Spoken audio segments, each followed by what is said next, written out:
श्री राधे राधे। भक्तों, साधक के जीवन में कभी कभी सही सत्संग न मिल पाने से गलती हो जाती है।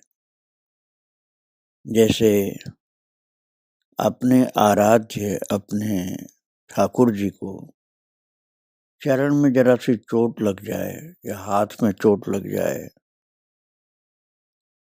कोई उंगली खंडित हो गई या हाथ खंडित हुआ या चरण खंडित हुआ, तो उनको उठा के जलाशय में फेंक देते हैं या नदी में फेंक देते हैं। ऐसा न करके उस समय ये सोचना चाहिए कि यदि इतनी चोट मेरे शरीर को लगी हो तो क्या मैं मर जाऊंगा। अपने लिए सोचना चाहिए। जैसे अपना हाथ टूटा है तो क्या मैं मर जाऊंगा, या अपना पैर टूट गया हमारा तो क्या मैं मर जाऊंगा। ऐसा तो संभव नहीं है। मरने की संभाव्यता तो तब होती है जब गर्दन कट जाए या शरीर के कई टुकड़े हो जाएं, तब मरने की संभावना होती है शरीर की। तो बिल्कुल अपने शरीर की तरह से अपने आराध्य ठाकुर के श्री विग्रह में सोचना चाहिए। ऐसा नहीं कि उनका एक हाथ टूट गया या एक पैर टूट गया, कहीं खंडित हो गए तो हम उनका विसर्जन कर दें। धर्म जी के साथ ऐसा हुआ था। उनके नील सुंदर का एक चरण खंडित हुआ था, तो कुछ सखियों ने कह दिया कि अब इनको नहीं सेवा में लो, सेवा में नहीं रखा जा सकता, भोग मत लगाओ, दूसरी चौकी पर स्थापित कर दो। महाराज, पर ठाकुर को कब स्वीकार्य होता है। धर्म जी की लाड़ भरी सेवा, प्रेम भरी दुलार भरी सेवा के लालायित थे वो। तो नील सुंदर को चाय का भोग नहीं रखा गया ना, तो चाय गिरा दी और पूरा पर्दा खराब हो गया। फिर चाय का भोग लाया गया तो नाराज हुए, फिर गिरा दिया। अभी धर्म जी पूरा नहीं समझ पाए ऐसा क्यों कर रहे हैं। और जब विश्राम की दोपहर में तो देखा ठाकुर उनकी उर्सिया करके लग गए, छाती से लग गए, तो चौंकी। अपने वक्ष पर नील सुंदर को पा करके उन्हें हंसी आ गई। कहने लगी, ये क्या करते हो। तो वो भी हंसने लगे और नील सुंदर बोले, विश्राम कर रहा हूं मैं, कहाँ विश्राम करूं। तो धर्म जी प्यार भर करके देख करके खिलखिला करके हंस दी और बोली, हाँ हाँ यहीं करो विश्राम, मेरे उर स्थल पर ही करो। भक्तों, इस झलकी के बाद वो नील सुंदर की सेवा कैसे करती रही। जैसे पहले करती थी ठीक वैसे करती रही। और महाराज फिर उनसे कहा कि सब लोग कह रहे हैं कि तुम खंडित हो गए हो, तुम्हें जमुना जी में डाल दूं। मेरा मन ऐसा नहीं कह रहा, इसलिए मैं नहीं ले जा रहा हूँ। मैं नहीं ले जा रही हूँ तुमको जमुना जी में डालने के लिए, क्योंकि तुम्हारा एक चरण खंडित हुआ, मैं कैसे जमुना में डाल दूं। तो नील सुंदर ने कहा कि मैं तो नृत्य करके भी दिखा सकता हूँ। और महाराज बहुत भाव भर के ठाकुर जी एकांत देख करके, जहाँ केवल वही थी धर्म जी और कोई नहीं था, तो नृत्य करने लगे। तो धर्म जी मुग्ध हो गई उनकी बाकी अदा पर और प्रयास करते हुए बोली कि इतना कर सकते हो तो अपनी चोट भी ठीक कर लो ना, अपने चरण की चोट क्यों खंडित दिखलाई पड़ रहे हो फिर। तो नील सुंदर ने कहा यदि मैं अपने चरण की चोट भी ठीक कर लूँगा, तो बहुत ज़्यादा प्रत्यक्ष हो जाऊँगा, इसलिए ऐसा नहीं करूँगा। तो इस प्रकार नील सुंदर अपनी सेवा करवाते रहे धर्म जी से, लीला करते रहे, नृत्य भी करते थे, भोग अर्पण किया गया खाते थे। और मैंने पहले ही बतलाया ना आपको कि जब श्री विग्रह बहुत ज़्यादा खंडित हो जाए, तभी उनकी इच्छा हो तो विसर्जन किया जा सकता है। और जहाँ तक उनको सेवा करके हम ठीक कर सकते हों, जोड़ करके, वहाँ तक हम जोड़ लें, जोड़ करके ठीक करें, भक्त के लिए यही उचित है। और अब महाराज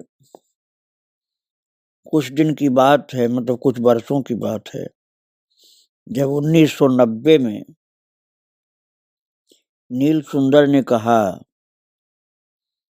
कि मैं अब दूसरे रूप में आना चाहता हूँ। अब मैं नवल सुंदर के रूप में आना चाहता हूँ और अब मेरे इस नील सुंदर को तुम यमुना जी के चरण तल पर, अर्थात उनके तट पर, यमुना जी के धार के पास ले जाना और वहीं तुम विराजमान कर देना। मैं ऐसी लीला करने जा रहा हूँ। नील सुंदर ने कहा अब मैं नवल सुंदर के रूप में आ रहा हूँ। स्वप्न में ये सब बात किया है और स्वप्न में ही नवल सुंदर का बड़ा सुंदर भव्य स्वरूप प्रकट करके दिखा दिया कि मैं इस रूप में तुम्हारी सेवा को स्वीकार करने आ रहा हूँ। उसके बाद ही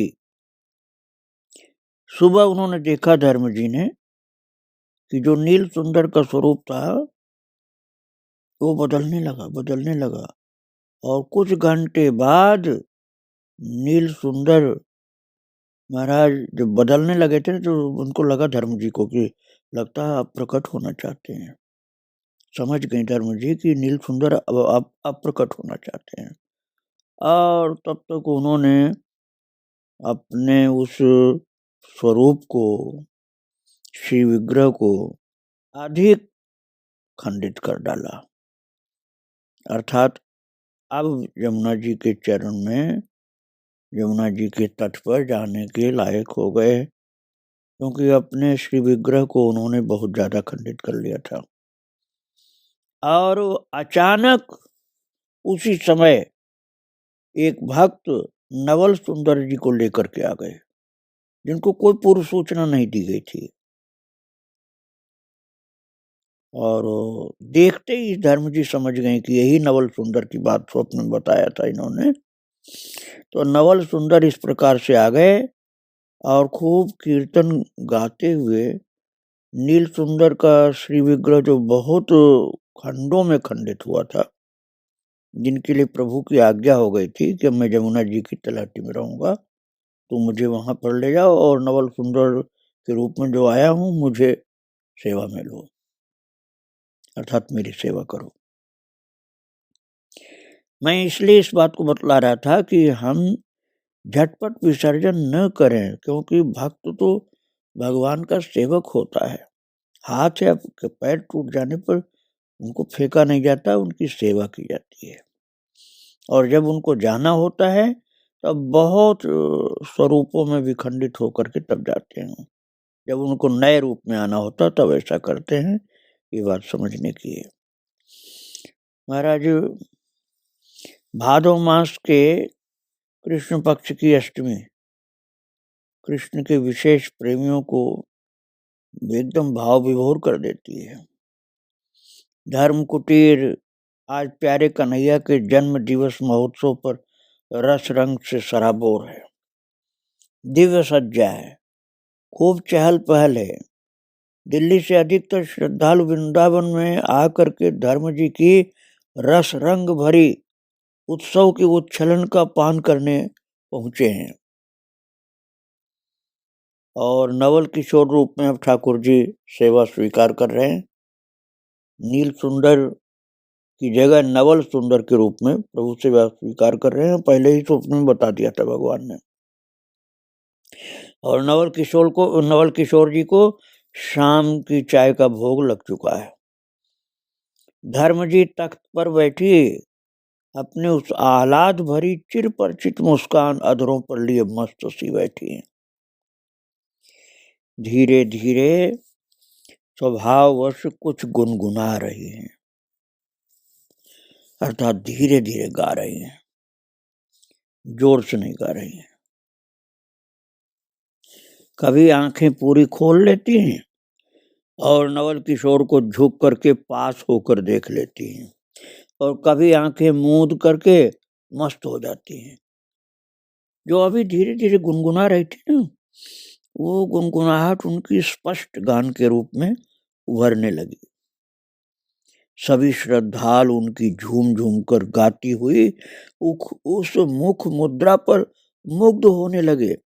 कितने प्यार भर करके, कितने भाव से अपने नवल सुंदर को देख देख करके गा रही थी। अब उनका गायन सुनाई पड़ने लगा। गुनगुनाहट ही केवल नहीं था, साफ सुनाई पड़ने लगा। उनके ठीक सामने चटाई पर बबली और विजय बैठी थी।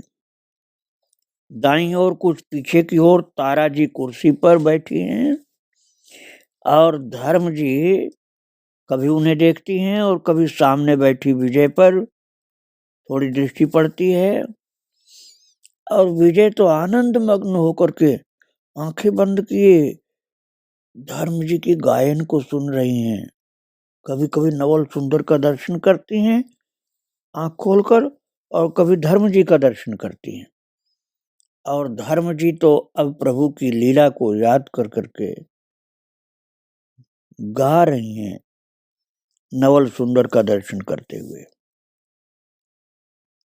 धर्म जी अपने भाव में प्रेम विभोर होकर के गायन जो कर रहे हैं वो सुनाई पड़ रहा साफ साफ। सब लोग आनंदित हो रहे हैं और बोल रहे हैं धर्म जी, जग को स्वामी आज शिशु बन आयो रे, जग को स्वामी आज शिशु बन आयो रे, देवन को देव आज शिशु बन आयो रे, जग को स्वामी आज शिशु बन आयो रे। भादों की अष्टमी है काली अंधियारी रात, ज्योति स्वरूप ब्रज चंदा बन आयो रे, पिता वसुदेव और देवकी सी माता देवी, चतुर्भुज रूप कारागृह में प्रगटायो रे, जग के स्वामी आज शिशु बन आयो रे, पीत पीतांबर उर्सो है वैजंती माल, सांवला सलोना श्याम नयनों में समायो रे, देवन को देव आज शिशु बन आयो रे, जग को स्वामी आज शिशु बन आयो रे, जन्म जन्म के बंधन सब टूट गए, खुल गए द्वार द्वार पालों ने सुलायो रे, सूप में डाल लाल चल पड़े वसुदेव, देवों ने गगन से पुष्प बरसायो रे, यमुना ने निरखा जब निज स्वामी को, चरण स्पर्श हित लहरों को बढ़ायो रे, देवन को देव आज शिशु बन आयो रे, जग को स्वामी आज शिशु बन आयो रे। हर्षित होके नंद बाबा ने लगाया उर, यशोदा मैया ने वाको गोद खिलायो रे, धन्य धन्य मैया बाबा धन्य धन्य ब्रज सारा, धन्य धन्य गोप गोपी झूलन झूलायो रे, जग को स्वामी आज शिशु बन आयो रे, देवन को देव आज शिशु बन आयो रे। भक्तों सभी मग्न होकर के सुन रहे थे धर्म जी का प्रेम भरा हुआ गायन, मानो जन्मोत्सव की पूरी लीला उनके सामने हो रही हो, और वो भी नंद बाबा मैया के समक्ष ही जाकर के खड़े बधाई दे रहे हों, ऐसे भाव में लोग पहुंच गए थे। धर्म जी ने धीरे धीरे आंखें खोल दी, सबको अपनी प्यार भरी लाड़ भरी चितवन से सिंचित करती, सबको सिंचित कर रही थी बड़े दुलार प्यार लाड़ भरे प्रेम भरे निगाह से, और विजय को भजन गाने के लिए कह रही थी इशारे से। और स्वयं धर्म जी फिर से आंखें बंद करके ध्यान मग्न हो गई। और भी कई लोगों ने जन्मोत्सव की बधाइयां गाई। ललिता जी ने अपनी रचित लीला भी सुनाई। इस तरह हर्ष उन्माद के बीच जन्मोत्सव की खुशियां मनाई गई। पूज्य उषा जी के यहाँ सत्संग का समय हो गया था, पर धर्म जी ने किसी को भी साथ चलने का आग्रह नहीं किया। उनकी अनिच्छा जान कोई साथ गया भी नहीं, पर आश्चर्य था कि उत्सव हो और धर्म जी वहां किसी को न ले जाएं, अकेली जाएं। सभी सशंकित विस्मय में डूबे थे कि तभी पता चला पूज्या उषा जी को 2 दिन पहले ही पक्षाघात का आक्रमण हुआ था। इस तथ्य के उजागर होते ही सभी स्तब्ध से रह गए। सब लोगों को अंदाज लगा कि किसी को क्यों नहीं ले जा रहे, भीड़ क्यों जाए उनके पास। पर वहां भीड़ करके अव्यवस्था बढ़ाना तो उचित था नहीं। तो धर्म जी वापसी पर ही कुछ पूछना श्रेयस्कर समझ रही थी। सभी का मन उषा जी की तरफ से शंकित सा हो गया। धर्म जी जब वापस आई तो खुद ही बोली, चलो आज रात को कृपा कटाक्ष ही पाठ किया जाए। किसी ने कुछ नहीं पूछा। जन्मोत्सव पर सदा बधाइयां ही गाई जाती थी, लेकिन बधाई नहीं गाने की बात बोल करके राधा रानी का कृपा कटाक्ष जो है वो स्तुति पाठ करने के लिए बोला। अब कृपा कटाक्ष तो आज के दिन कभी धर्म कुटीर में गाया नहीं जाता था, जन्माष्टमी को नहीं गाया जाता था, लेकिन बधाई गाई जाती थी। बधाई की जगह कृपा कटाक्ष उन्होंने गाने को कहा, क्योंकि उषा जी का स्वास्थ्य बहुत खराब था। धर्म जी शांत चित्त दिख रही थी, पर प्रिय प्राण सखी की इस अस्वस्थता से मन में तो उथल पुथल होना स्वाभाविक था भक्तों, क्योंकि सखी उषा जी बहुत महान थी। इसलिए धर्म जी थोड़ी उदास सी थी, हल्की सी। और कृपा कटाक्ष का अवलंब तो उनका प्रिय साधन था। बिहारी जी का चरणोदक पूज्य उषा जी का मुख्य पेय बना, और कुछ दिनों में पूज्य उषा जी लगभग स्वस्थ सी दिखने लगी। मधुमेह पिछले कई सालों से पूज्य उषा जी के शरीर पर आधिपत्य जमा रहा था। मधुमेह का तात्पर्य भक्तों जो शुगर की बीमारी होती है, डायबिटीज, वो डायबिटीज की बीमारी उषा जी के शरीर में हो गई थी। इसलिए धीरे धीरे सब दिनचर्या फिर पूर्ववत अब होने लग गई। कृपा कटाक्ष पाठ करवाया, उषा जी को लगा कि अब मैं स्वस्थ हो गई हूँ। धर्म जी भी कुछ निश्चिंत सी हो गई, पर अब तो वो लीला कथा में थोड़ा जल्दी जल्दी आने लगी थी। पूज्य उषा जी के स्वास्थ्य के प्रति वो आश्वस्ति नहीं थी अभी पूरा। नवल किशोर से पूज्य उषा जी की चिर सन्निधि मांगती थी। नवल किशोर उनके ठाकुर जी का नाम। तो नवल किशोर जी से उषा जी की चिर सन्निधि मांगती। अपने सेव्य नवल किशोर के कोमल वप की मनहारता पर धर्म जी विमुग्ध रहती थी। बहुत दिन से नवल किशोर जी की उपस्थिति उस सिंहासन पर थी, पर सभी को किशोरी जी का अभाव खलता था। सखियों को लगता था कि नवल किशोर अकेले हैं, कोई किशोरी जी इनकी नहीं है, राधा रानी साथ में नहीं है। वृंदावन वास करने वालों को वृंदावनेश्वरी के बिना श्याम सुंदर की छवि पूरी पूरी जचती नहीं है, मन को भाती नहीं है। उषा जी भी कई बार आग्रह कर चुकी थी, तो धर्म जी की भी ढुरकन किशोरी जी की ओर बढ़ती जा रही थी। अतः 1991 की दिवाली पर संभवतः धर्म जी के मन की आलोड़न के वशीभूत हो प्रिया जी नवल सुंदर के साथ उस सिंहासन पर विराजमान हो गए। और उसके बाद तो प्रिया प्रीतम की सरस क्रीड़ाओं के आस्वादन का सिलसिला जो चला, तो अंत तक धर्म जी को अपने प्रेममय कौतुकों से सराबोर करता रहा। और भक्तों, पूज्या उषा जी जब दिवाली के बाद किशोरी जी के दर्शन करने आई तो गदगद हो गई। उन्होंने देखा कि धर्म जी के पास तो पहले नवल किशोरी थे, अब किशोरी जी राधा रानी बगल में है। दोनों सखियों का आह्लाद, दोनों सखियां अर्थात धर्म जी और उषा जी, दोनों का आह्लाद उमड़ उमड़ कर छलक पड़ता था। सुखद चर्चा के रूप में वह आह्लाद प्रकट होता था।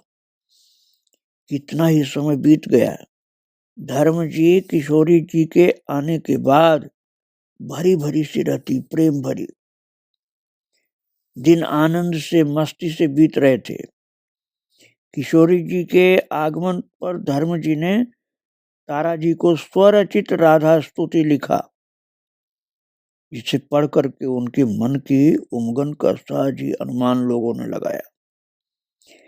प्यारी जी के आगमन पर उनके भावोद्गार का प्रस्फुटन हुआ शब्दों में।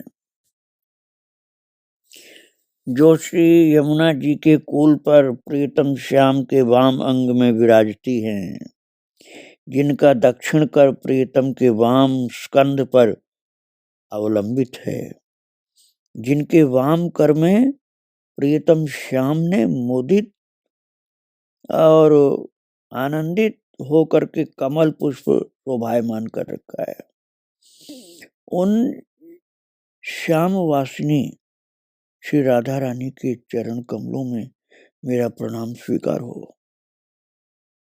याचना एक बिंदु की कौन कहे, जो युगल रस के सिंधु में उड़ेल देती है।